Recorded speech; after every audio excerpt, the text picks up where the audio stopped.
ஒரு முறை கைலாயத்தில் இருக்கும் சிவனை பார்த்து, ஏன் எப்போதும் எலும்பு கூட்டின் தலைகளை கழுத்தில் அணிந்து கொண்டு இருக்கிறீர்கள் என்று பார்வதி கேட்டாள். அதற்கு சிவன், நீ ஒவ்வொரு பிறவி எடுத்து வாழ்ந்து இறந்த பிறகு உன் தலையினை எடுத்து கோர்த்து நான் அணிந்து கொள்கிறேன். என் காதலே, இவை அனைத்தும் உன் தலைகள்தான் என்று சிவன் சொன்னார். சிவன் பார்வதி காதல் கதை மிகவும் சுவாரஸ்யமானது. அதே சமயம் மர்மங்களும் அதிசயங்களும் வழிகள் நிறைந்ததுமாக அவர்களின் காதல் கதை இருந்திருக்கிறது. புராணத்தின்படி பார்வதி தேவர்களுக்காகவும் பக்தர்களுக்காகவும் பல அவதாரங்கள் எடுத்து அவர்களை காப்பாற்றி இருக்கிறாள். சதியாக பிறந்தபோது தக்ஷன் சிவனை அவமானப்படுத்தியதற்காக வேள்வித்தீயில் இறங்கி இறந்தாள். தேவி குமாரியாக பிறந்து பிறரை காப்பாற்றுவதற்காக தாரகாசுரனை அழித்து சிவனை திருமணம் செய்யாமலே ஒரு கன்னி பெண்ணாக கன்னியாகுமரியில் நின்று கொண்டிருக்கிறாள். பார்வதி பல பிறவிகள் சிவனுக்காக பிறந்து சிவனுடன் வாழாமலே இறந்திருக்கிறாள். இம்முறை விதியால் பார்வதியை ஒன்றும் செய்ய முடியாது.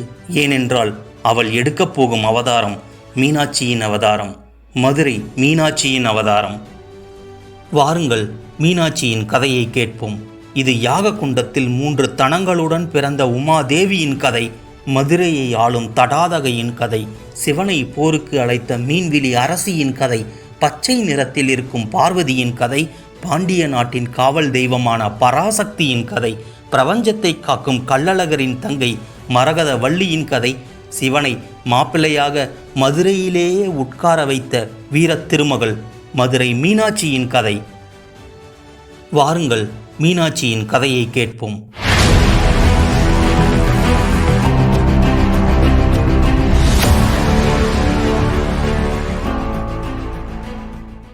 மதுரையை ஆண்டு வந்த மலத்துவச பாண்டியனும் அவன் மனைவி காஞ்சனமாலையும் மகப்பேறு வேண்டி இறைவனை வழிபட்டு வந்தனர். பல்வேறு யாகங்களை செய்தனர். பிறகு பிரம்மன் உபதேசத்தின் பேரில் புத்திர காமேட்டி யாகம் மேற்கொண்டனர். அப்போது அவர்களுக்கு அருளும் பொருட்டு இவ்வுலகையே ஈன்ற அன்னையான உமாதேவியார் அந்த யாக குண்டத்தில் 3 தனங்களை உடைய பெண் குழந்தையாக தோன்றினார். குழந்தை உருக்கண்டு பேரானந்தம் பெற்ற அரசனும் அரசியும் அக்குழந்தையின் உருவிலே இருக்கும் மாற்றம் கண்டு மனம் வருந்தினர். அப்பொழுது சிவபெருமான் அசரீரியாக, மன்னா, மனம் வருந்தாதே, இக்குழந்தைக்கு தடாதகை என்று பெயரிட்டு கல்வி வேள்விகளில் சிறப்பு பெறுமாறு அனைத்து கலைகளையும் கற்றுக்கொடு. தனக்கேற்ற கணவனை இக்குழந்தை காணும்போது மிகுதியாக உள்ள ஒரு தனம் மறைந்துவிடும் என்று கூறினார். அரசனும் மன அமைதி பெற்றான். ஒருவன் பிறக்கின்ற போது பரஞானம், அபரஞானம், தனமுனைப்பு என்ற ஆணவம் ஆகிய 3 தனங்களோடு பிறக்கின்றான். தடாதைக்கு இறைவனை பார்த்தவுடன் 3வது தனம் மறைந்ததைப் போல மனிதன் இறைவனை நினைப்பதால் ஆணவம் என்ற 3வது தனம் மறையும் என்பது தத்துவம்.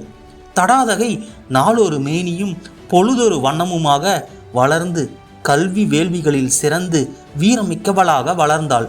பாண்டிய நாட்டின் அரசியானாள். செங்கோல் வலுவாமல் சிறந்த முறையில் ஆட்சி செலுத்தினாள். பாண்டிய நாடு பெருவளம் பெற்று பொன்னாடாக பொலிவு பெற்றது. தடாதகை நாட்டின் எல்லையை விரிவுபடுத்த எண்ணி பல குறுநில மன்னர்களின் மீது படையெடுத்துச் சென்று வென்றாள். பிறகு பெரும்படையுடன் சென்று கைலாயம்பதியை அடைந்து போர் முரசு கொட்டினாள். அவளை எதிர்த்த பூத படைகளும் நந்தி தேவரின் படைகளும் தோல்வியை தழுவின. இதனை அறிந்த இறைவன் போர்க்கோலத்துடன் அங்கே எழுந்தருளினார். அம்பெருமானை தன்னெதிரே கண்டதும் தடாதகை பெண்ணுக்கே உரிய அச்சம், மடம், நாணம், பயிர்ப்பு என்ற 4 வகை நெறியில் நாணி தலை குளிந்தாள். அவரது 3வது தனங்களில் ஒன்று மறைந்தது. இறைவனை தனக்குரிய கணவன் என்பதை உணர்ந்தாள். இறைவன், நீ மதுரைக்கு செல், இன்றைக்கு 8ஆம் நாள், நாம் அங்கு வந்து உன்னை மனம் புரிவோம் என்று கூறினார். அதன்படியே தடாதகை மதுரையை அடைந்து மகளிர் அட்டமங்கலத்தோடு எதிர்கொள்ள அரண்மனையில் புகுந்தாள். இறைவனுக்கும் தடாதகைக்குமான திருமண நாள் குறித்து பல நாட்டு மன்னர்களுக்கும் ஓலை அனுப்பப்பட்டது. வீதிகளும் மாளிகைகளும் அலங்கரிக்கப்பட்டன. தேவர்களும் முனிவர்களும் திருமாலும் வந்திருந்தனர்.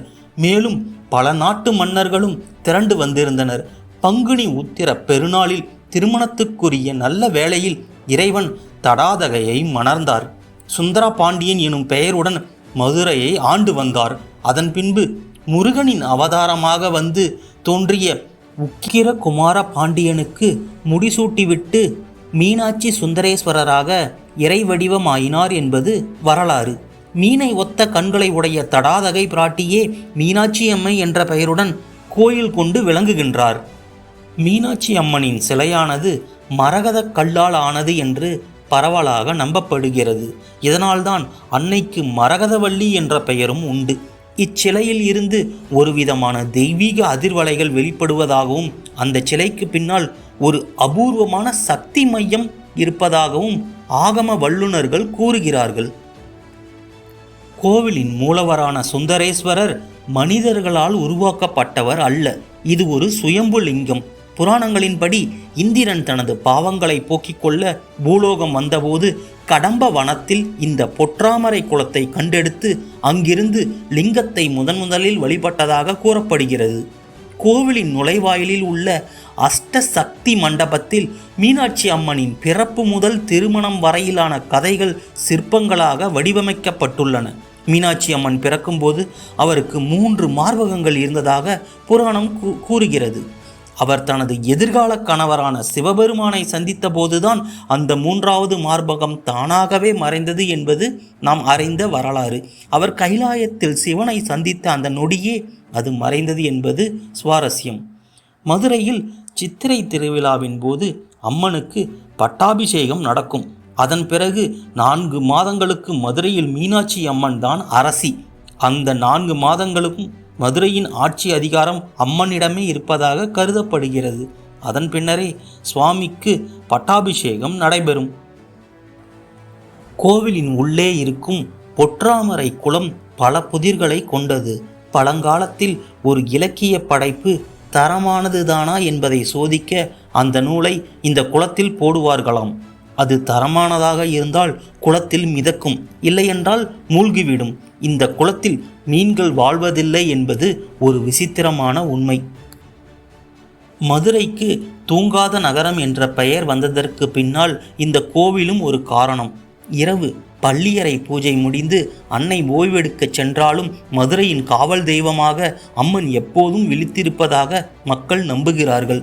மீனாட்சி அம்மன் சிலையின் கையில் இருக்கும் கிளி எப்போதும் மேல் நோக்கி பார்த்தபடி இருக்கும்.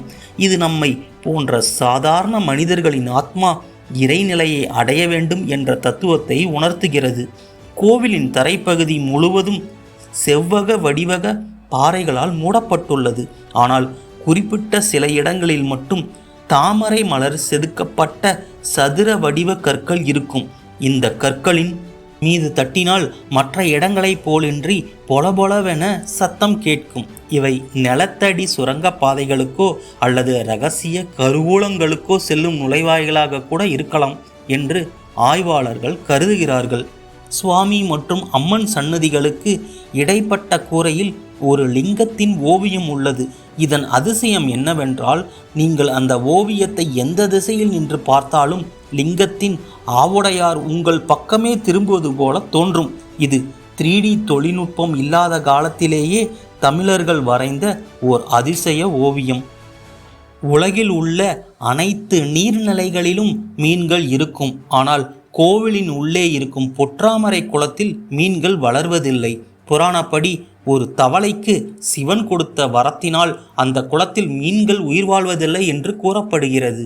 இன்றும் அங்கு மீன்களை பார்க்க முடியாது என்பது ஒரு மர்மமே. பொதுவாக நடராஜர் தனது இடது காலை தூக்கி தான் ஆடுவார். ஆனால் மதுரையில் மட்டும் தனது வலது காலை தூக்கி ஆடுகிறார். தனது பக்தனான ராஜசேகர பாண்டியன் எனும் மன்னனின் வேண்டுதலுக்காக ஒற்றை காலில் ஆடும் சிவபெருமான் கால் வலிக்குமே என்று வருந்திய மன்னனுக்காக கால் மாறி ஆடியதாக வரலாறு கூறுகிறது. சிவபெருமானின் 64 திருவிளையாடல் நடைபெற்ற தலம் மதுரை. இந்தியாவில் உள்ள மிக முக்கியமான ஆன்மீக தலமாக உள்ள மதுரை மீனாட்சி அம்மன் கோவில் மிகப்பெரிய சிவதலங்களில் ஒன்று. இருந்தாலும் இங்கு அன்னை மீனாட்சியே முதன்மை தெய்வமாக கருதப்படுகிறார். 51 சக்தி பீடங்களில் இதுவும் ஒன்றாகும். இங்கு சிவபெருமான் மட்டுமின்றி அன்னை மீனாட்சியும் பல அற்புதங்களை நிகழ்த்தி உள்ளாள். மதுரையை ஆண்ட மன்னர்களுக்கு மட்டுமல்ல, ஆங்கிலேயருக்கும் அருள் செய்து திருக்காட்சி அளித்துள்ளாள் அன்னை மீனாட்சி. அன்னை மீனாட்சி மீது ஆங்கிலேய அதிகாரி கொண்ட தீவிர பக்தியையும் அவருக்கு அன்னை அருள் செய்ததையும் போற்றும் வகையில் இன்றும் அவர் காணிக்கையாக கொடுத்த விலை உயர்ந்த ஆபரணங்கள் அன்னை மீனாட்சிக்கு அணிவிக்கப்பட்டு வருகிறது. அந்த அற்புத கதை பற்றி இங்கு நாம் தெரிந்து கொள்ளலாம். சித்திரை திருவிழாவின் 5ஆம் நாள் உற்சவத்தின் போது அன்னை மீனாட்சி வித்தியாசமான காலணியை அணிந்து குதிரை மீது பவனி வருவாள். இது சாதாரண காலணி கிடையாது. தங்கத்தால் செய்யப்பட்டு அதில் மாணிக்கம், வைரம், மரகதம் உள்ளிட்ட விலை உயர்ந்த கற்கள் பதிக்கப்பட்ட காலணியாகும். அந்த காலணிகளை பக்தியின் அடையாளமாக காணிக்கையாக வழங்கியது அப்போதைய மதுரை கலெக்டர் ரவுஸ் பீட்டர் துரை. 1812 மதுரை ஜில்லாவுக்கு கலெக்டராக ஆங்கிலேய அரசால் நியமிக்கப்பட்டவர்.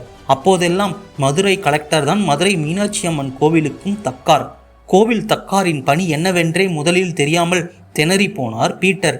பின்னர் அம்மனின் மகிமைகளை ஒவ்வொன்றாக கேட்டறிந்து அவள் மேல் மரியாதையும் பக்தியையும் செலுத்த ஆரம்பித்தார்.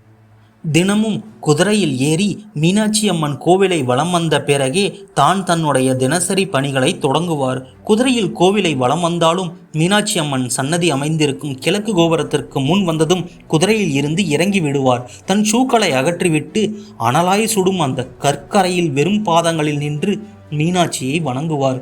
ஒரு நாள் இரவு மதுரையில் இடியும் மின்னலுமாக பெருமழை பெய்தது. பெருத்த காற்றுடன் மழை கொட்டென்று கொட்டியது.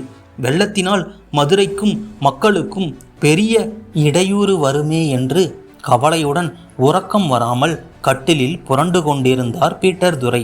நள்ளிரவு பங்களாவுக்கு வெளியே ஒரு சிறுமி அழைப்பது போல பீட்டருக்கு கேட்டது. எழுந்து வெளியே வந்தார். அந்த இடத்தில் அவரை நோக்கி வந்த 3 வயது மதிக்கும் சிறுமி ஒருத்தி தன் பிஞ்சு கரங்களால் அவருடைய கைகளை பிடித்து இழுத்து மாளிகைக்கு வெளியில் அழைத்து போனாள். சிறுமியும் கலெக்டரும் வெளியில் வந்ததுதான் தாமதம். அந்த மாளிகை அப்படியே இடிந்து விழுந்தது. மிரண்டு போனார் பீட்டர். தன்னை ஆபத்திலிருந்து காப்பாற்றிய அந்த சிறுமிக்கு நன்றி சொல்ல தேடினார். சிறுமியை காணும். கொட்டும் மலையில் சற்று தொலைவில் அந்த சிறுமி சென்று கொண்டிருப்பதை பார்த்த கலெக்டர் பின்தொடர்ந்து ஓடினார். பிடிக்க முடியவில்லை. இறுதியில் அந்த சிறுமி மீனாட்சியின் திருக்கோவிலுக்குள் சென்று மறைந்தாள். தன்னை ஆபத்திலிருந்து காப்பாற்றியது அம்மன் மீனாட்சிதான் என்று கலெக்டர் ரவுஸ் பீட்டர் உறுதியாக நம்பினார். தன்னை காப்பாற்ற கொட்டும் மலையில் வெறும் காலோடு ஓடோடி வந்த அம்பிகையின் பாதங்களுக்கு அணியும்படி ஏதாவது அணிகலன் செய்து தர வேண்டும் என்று ஆலோசனை செய்தார். அவைதான் விலை உயர்ந்த அந்த காணிக்கை காலணிகள்.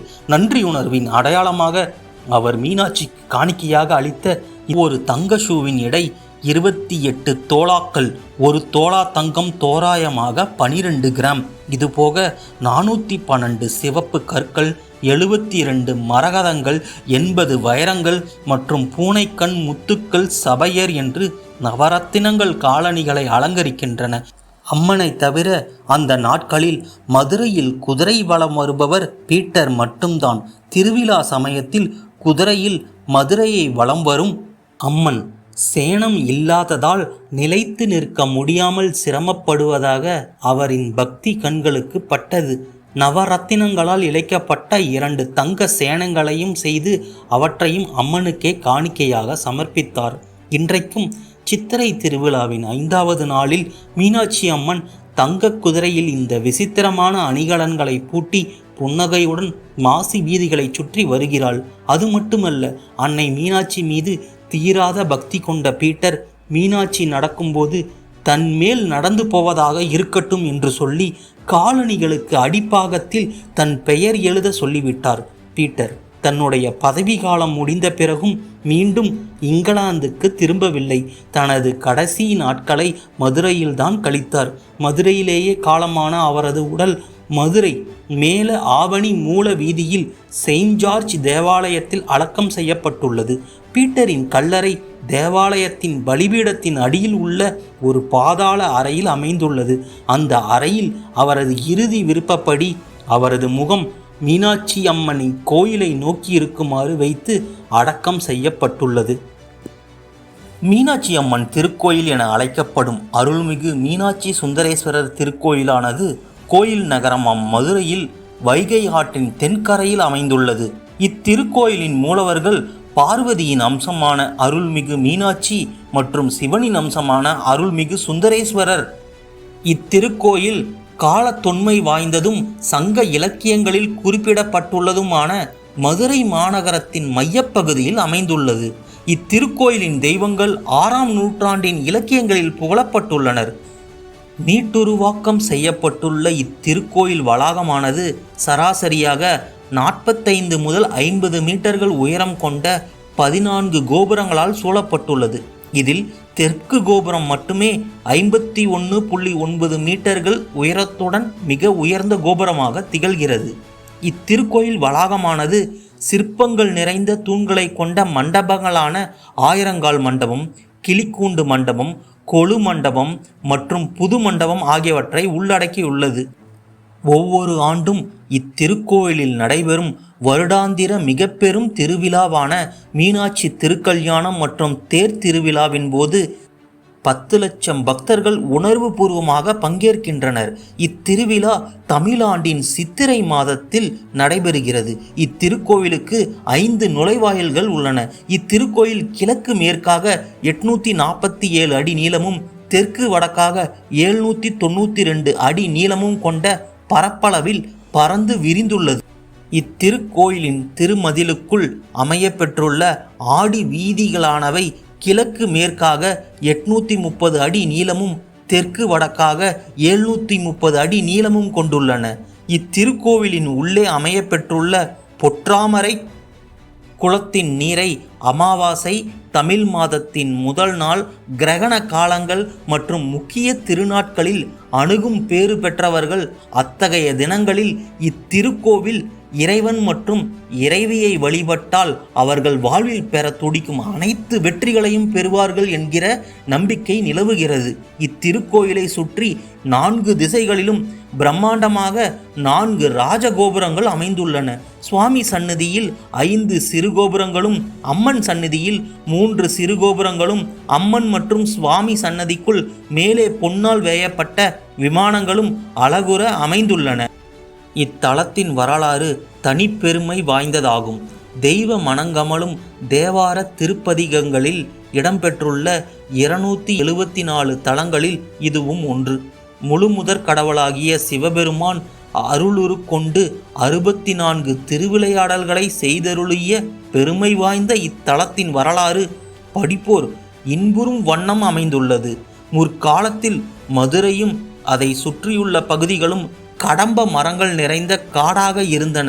அக்காலத்தில் குலசேகர பாண்டியன் மணவூரில் இருந்து பாண்டிய நாட்டை ஆண்டு வந்தான். அப்பொழுது மணவூரில் வாழ்ந்த தனஞ்சயன் என்னும் தனவணிகன் வாணிகத்தின் பொருட்களை பல ஊர்களுக்கும் சென்று கடம்பவனம் வழியாக தன் ஊருக்கு திரும்பி வந்து கொண்டிருந்தான். வரும் வழியில் இருட்டிவிட்டது. காட்டின் நடுவில் ஓரிடத்தில் தங்க நேரிட்டது. அங்கே ஒரு பொய்கை இருந்தது. அதன் கரையில் தானாய் தோன்றிய ஒரு தனிச்சுடராகிய சுயம்புலிங்கம் சிவலிங்கம் காட்சியளித்தது. தனஞ்சயன் அப்பொய்கையில் நீராடி சிவலிங்கத்தை வணங்கிய பின் ஓரிடத்தில் தங்கி இளைப்பாறினான். அன்றிரவு அங்கே ஒரு அதிசயம் நிகழக் கண்டான். வானுலக தேவர்கள் பலர் அங்கு வந்தனர்.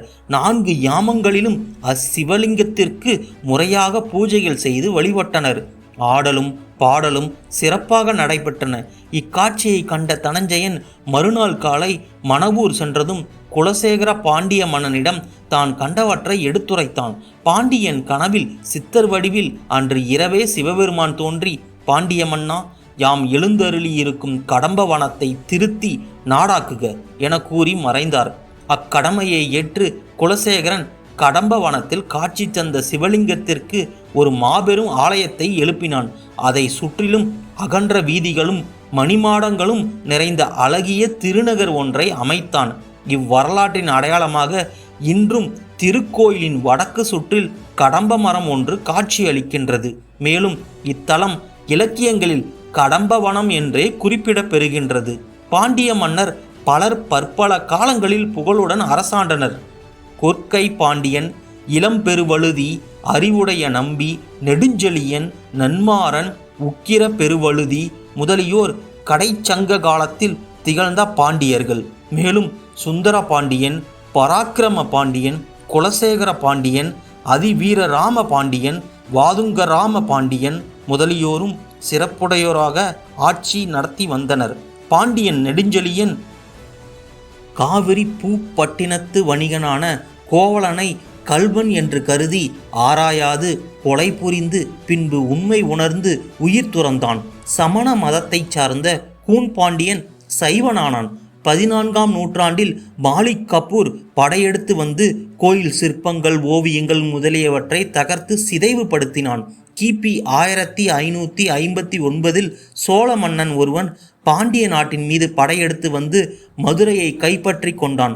அப்போது சோழனை அடக்கி பாண்டியனுக்கு உதவி செய்ய விஜயநகரத்து மன்னன் நாகம நாயக்கன் என்பவனை அனுப்பினான்.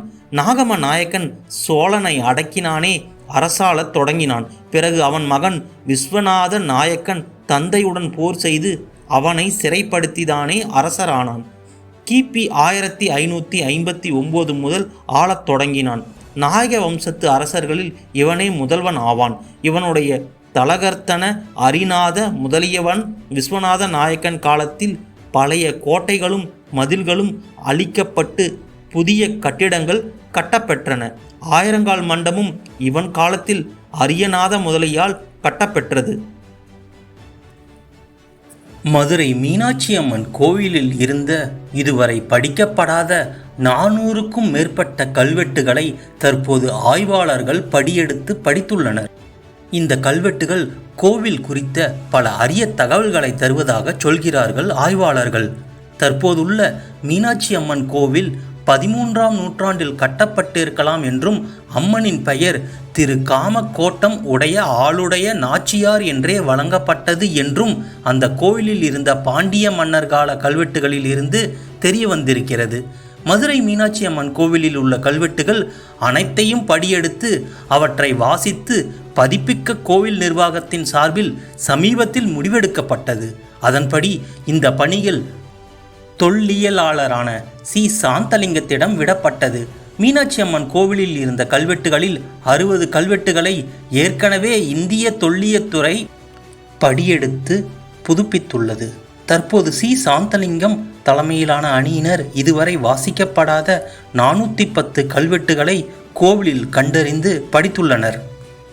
இவற்றில் 79 கல்வெட்டுகள் முழுமையானதாகவும் 23 கல்வெட்டுகளில் பெயர்கள் போன்றவையும் சுமார் 300 கல்வெட்டுகள் துண்டு துண்டானகவும் கிடைத்திருக்கின்றன.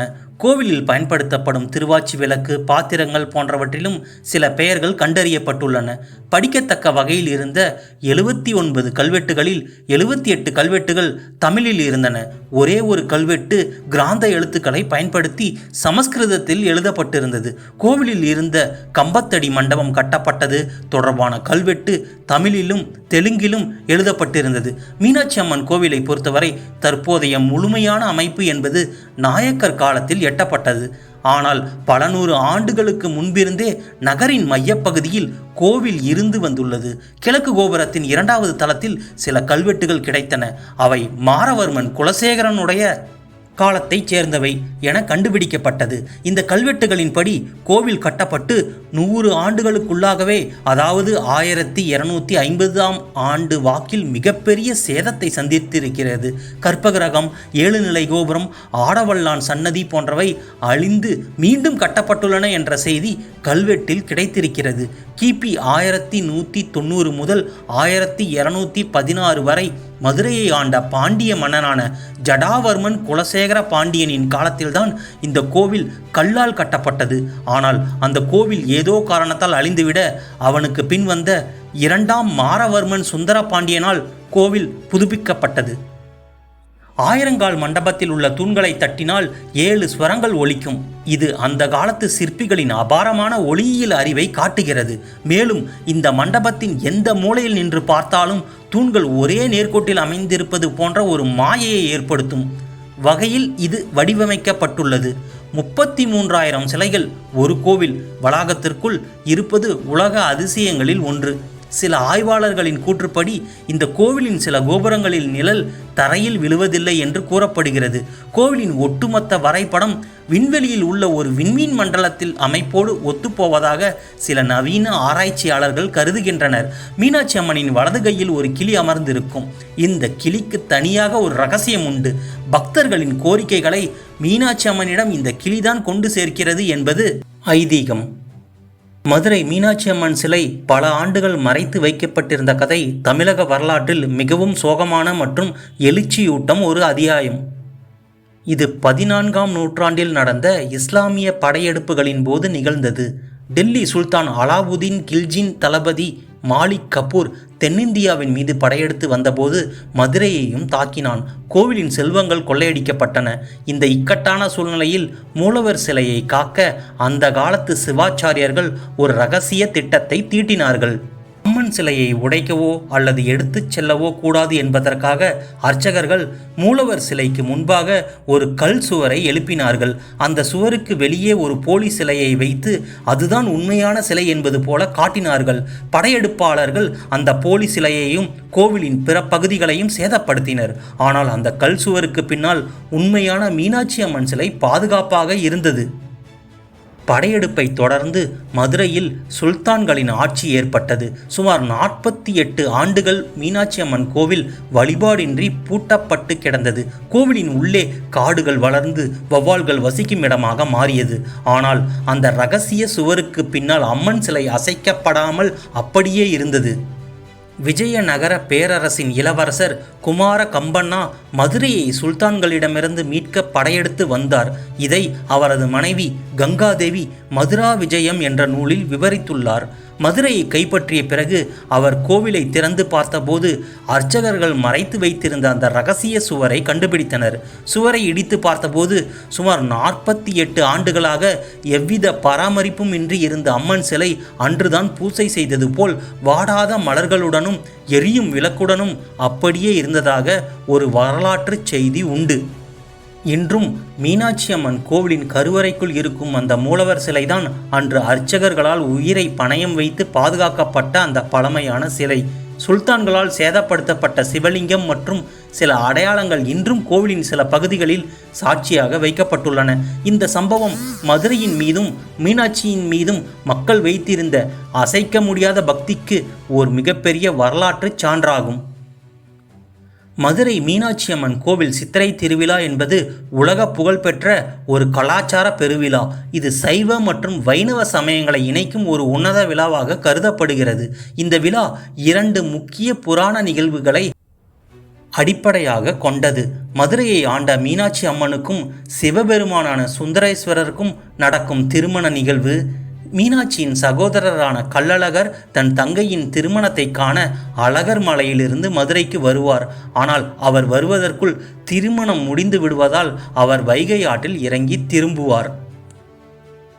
முற்காலத்தில் இவை தனித்தனி விழாக்களாக இருந்தன. மன்னர் திருமலை நாயக்கர் காலத்தில் மக்கள் ஒற்றுமையை வலியுறுத்த இவை இரண்டும் இணைக்கப்பட்டு ஒரே திருவிழாவாக மாற்றப்பட்டது. சித்திரை திருவிழாவை பொறுத்தவரை நாள் 1 கொடியேற்றம், நாள் 2 பூதவாகனம் அன்னவாகனம், நாள் 3 கைலாச பர்வதம் காமதேனு வாகனம், நாள் 4 தங்க பல்லக்கு உலா, நாள் 5 தங்க குதிரை வாகனம் வேடர்பாரி லீலை, நாள் 6 தங்க ரிஷபம் வெள்ளி ரிஷப வாகன உலா, நாள் 7 நந்திகேஸ்வரர் யாழி வாகனம், நாள் 8 மீனாட்சி பட்டாபிஷேகம், நாள் 9 மீனாட்சி திக்விஜயம், நாள் 10 மீனாட்சி சுந்தரேஸ்வரர் திருக்கல்யாணம் என 10 நாட்களும் வெகு விமர்சையாக கொண்டாடப்படும். 10 நாட்களுக்கு பிறகும் மாசி வீதிகளில் பிரம்மாண்டமான தேரோட்டம், கள்ளழகர் மதுரைக்கு வருகை தரும் எதிர் சேவை, திருவிழாவின் உச்சகட்டமான கள்ளழகர் வைகை ஆற்றில் இறங்கும் வைபவம் என மதுரையின் கலை பண்பாடு மற்றும் மக்களின் பக்தியை பறைசாற்றும் இந்த விழா சித்திரை மாதத்தை மிகவும் கோலாகலமாக்கும். மதுரை மீனாட்சி என்பது ஒரு வழிபாட்டு உருவம் மட்டுமல்ல, அவள் ஒரு தமிழ் பெண் அடையக்கூடிய உச்சகட்ட அதிகாரத்தின் அடையாளம்.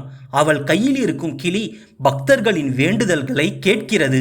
அவளது கையில் இருக்கும் செங்கோல் நீதியை நிலைநாட்டுகிறது.